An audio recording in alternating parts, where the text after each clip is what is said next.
পরিবারের শান্তি বজায় রাখার জন্য শাশুড়ির ভূমিকা কি হওয়া উচিত?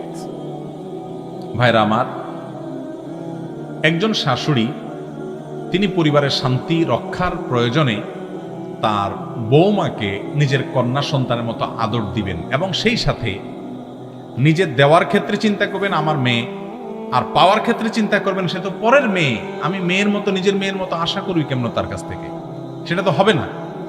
একজন মুসলমানের চরিত্র এরকম হবে। ঠিক একই কথা বৌমার জন্য প্রযোজ্য। বৌমা শাশুড়ির প্রতি যখন আন্তরিকতা দেখাবেন, সেবা করবেন, তার জন্য দায়িত্ব পালন করতে যাবেন, তখন চিন্তা করবেন আমার মায়ের মতো তিনি। আর যখন শাশুড়ি থেকে কোনো কষ্ট পাবেন, আঘাত পাবেন বা কাঙ্ক্ষিত কিছু পাবেন না, তখন চিন্তা করবেন আপন মায়ের আচরণ আমি তার কাছ থেকে আশা করব কেন। অর্থাৎ নিজের পাওয়ার ক্ষেত্রে আশা করবেন ভিন্নভাবে, আর দেওয়ার ক্ষেত্রে আশা করবেন শাশুড়ির প্রতি কর্তব্যের দিকটা বিবেচনা করে। তাহলে আপনার দ্বারা কারো কষ্ট হবে না, আর আপনি কারোর দ্বারা কষ্ট পেলেও সেটা হজম করা সহজ হবে।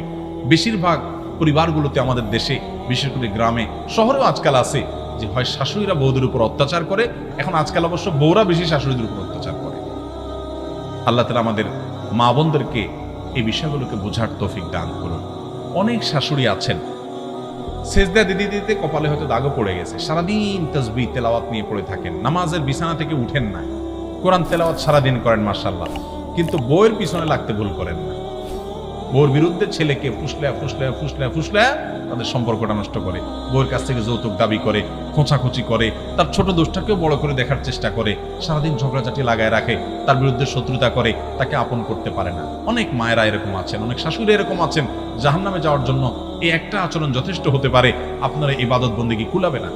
আবার অনেক বৌমারা আছেন যারা ব্যক্তিগতভাবে অনেক দিনদার, কিন্তু শাশুড়ির সাথে নিজের স্বামী অর্থাৎ শাশুড়ির ছেলের সম্পর্ক ভালো হোক সেটা চান না, সারাদিন লাগায় রাখেন মার বিরুদ্ধে, বোনের বিরুদ্ধে, দেবর ননদের বিরুদ্ধে বলে বলে স্বামীর কান ভারী করেন। আছে না নাই? আল্লাহ তাআলা সহনশীল মানুষদেরকে জান্নাত দিবেন। শাশুড়িকেও সহনশীল হতে হবে, বৌমাকেও সহনশীল হতে হবে, তাহলে পরিবারের শান্তি আসবে ইনশাআল্লাহ।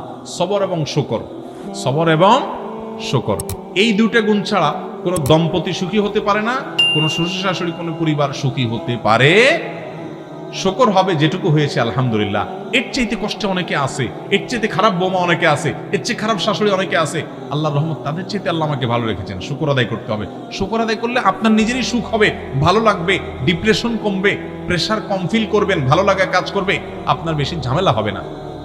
আর সবর থাকতে হবে যে আলহামদুলিল্লাহ আমার কষ্ট হচ্ছে ঠিক আছে, কিন্তু আমি এর জন্য যে সবর করবো, এই সবরের বিনিময়ে আল্লাহ আমাদের কি দিবেন? জান্নাত দিবেন ইনশাআল্লাহ।